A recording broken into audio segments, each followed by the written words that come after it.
Aloha everyone, this is Chesapeake Movie Thoughts, and my movie thoughts today are about DC movies, because Marvel movies have been the big thing this year, because we've had two, huge Marvel movies this year, Black Panther and then Infinity War. Um, Last time we saw anything from DC, it was Justice League last year, which did not do well at the box office. Critically, it did not do well. Among fans, it was, well, my reaction, I think, was typical of the fans, which is that it's a step in the right direction, but there were a lot of flaws to it as well. And it was not the huge Avengers level event that we wanted it to be. I still liked it, but it was more like Super Friends the movie to me, the way my reaction to it was, than the DC equivalent of Marvel's Avengers. And we do have another DC movie coming out this year, Aquaman. Just saw an extended trailer for that, and it looks good. It looks pretty awesome. So I am looking forward to that. There was a Shazam trailer came out a while back. That looks really good too. Kind of like Tom Hanks' Big, but with superpowers, which sounds like fun. I'm looking forward to that one too. So there's some good stuff apparently from DC on the horizon, but DC is kind of up in the air right now, because Henry Cavill has stepped down as Superman. They don't know if Ben Affleck will return as Batman in another movie. And they have a lot of projects that are in various stages of development, and whether they are going to continue through to production is anybody's guess. But we know that there are some that are in production that are coming out. We got the Aquaman, got the Shazam. We know there's a sequel to Wonder Woman called Wonder Woman 1984. Not sure if that's a working title or the final title, but that is in the works. There's a Joker movie in the works. I don't think that's started production yet. But there's been talk about all sorts of movie, a Birds of Prey movie with Margot Robbie returning as Harley Quinn, possibly a Suicide Squad 2. But at any rate, the DC is kind of up in the air because they have not gotten the responses that they wanted from it. And this may be a good opportunity for them to reassess and maybe give the fans what they want and hopefully find some success. Because what we want out of DC movies is we don't want them all to be the same. We don't want them all to have the same tone. If The Dark Knight was successful, we don't want then a dark Superman movie like we got with The Man of Steel.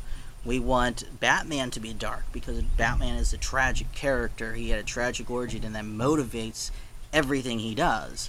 So yeah, Batman's a dark character. We want Batman movies to be dark. But Superman now they try to make him dark. They try to make him feel like an outsider, like he doesn't fit in, and they try to make him feel more like he's connected to Krypton, which blew up. But really, he was raised as a human among humans. He was left Krypton as a baby. He doesn't know that planet. He only knows it in stories. He doesn't know it firsthand. So that's not going to affect him as much. And he was raised in a small community that accepted him, and he became a symbol of hope. That is something that is bright and inspiring, and that's what we want. That's what we got in the Richard Donner film. We want him to be maybe a little bit it's naive seeming, but that's just it. That the complete lack of cynicism. Superman is kind of the opposite of cynicism. Cynicism is the enemy of Superman. You can have cynicism around Superman, but Superman has to be in stark contrast to that. And that's what we want from Superman. We want him to be true to the spirit of the character. The same thing we want, a lot of them, you could kind of down the middle with, I think, Wonder Woman, which is another really great DC movie, kind of went down the middle. The Aquaman trailer looks like that's kind of going down the middle. Green Lantern went a little too silly. That should have been more in the middle, like the Ryan Reynolds Green Lantern film.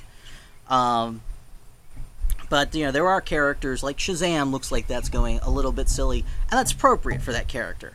So we want the superhero movies to be true to the spirit of the character. I think that's what Marvel's doing. Marvel is giving us like Guardians of the Galaxy movies that are really funny, but then you have a lot more serious like Captain America movies that deal with like personal ethics and things like that. So yeah, you've got movies that are true to their characters, and that is what we want to see.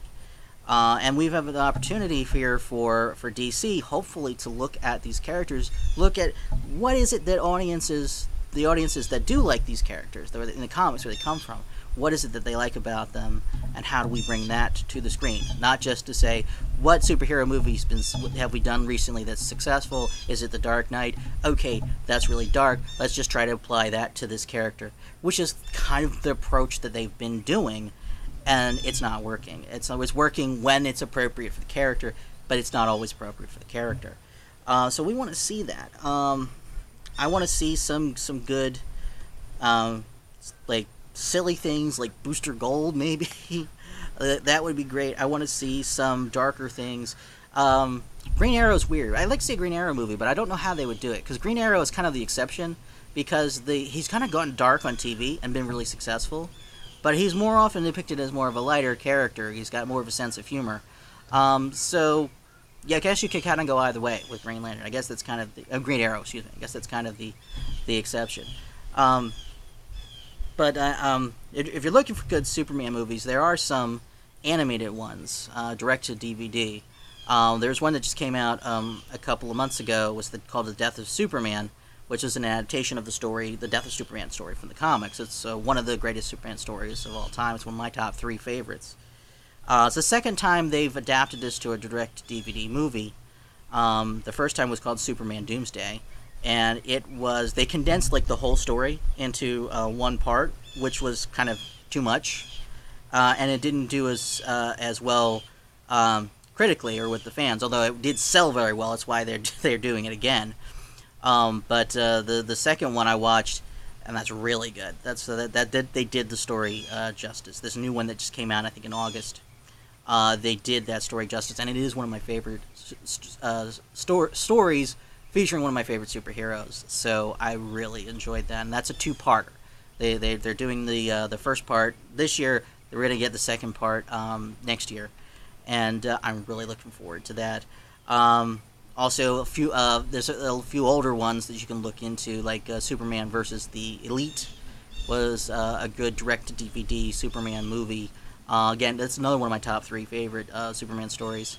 And also, Superman and Batman Public Enemies was a really good Superman direct-to-DVD movie.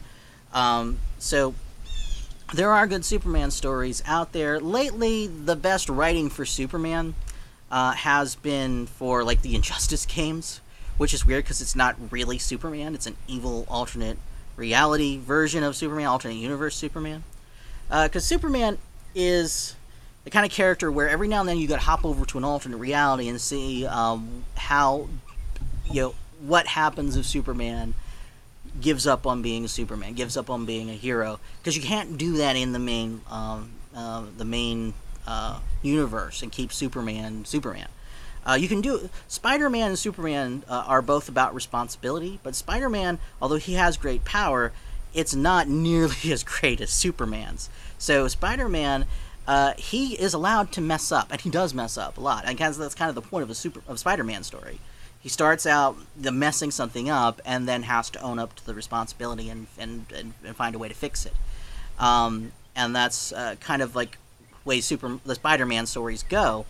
But Spider-Man's powers are such that if he messes up with his powers, he might mess up his life, might mess up the lives of people around him, but he's not going to mess the world up. Whereas if Superman messes up with his powers, the whole world's going down. And that's what we see in these alternate universe stories, like Injustice, the Injustice video games. So that's why you can't have Superman with making these huge mistakes with his powers, because there are lasting consequences to that, and you can't go back and tell another Superman story after that.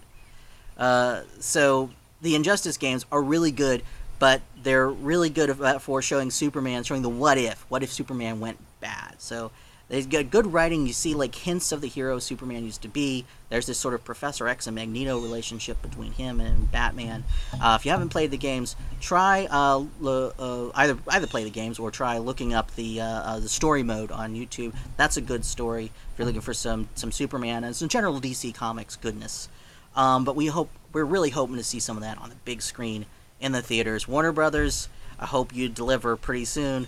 Aquaman looks good. We'll have to see how it goes, and Shazam as well. All right, guys, what do you think? You think DC will give us some really good DC movies? Like, comment, subscribe, and that's a wrap.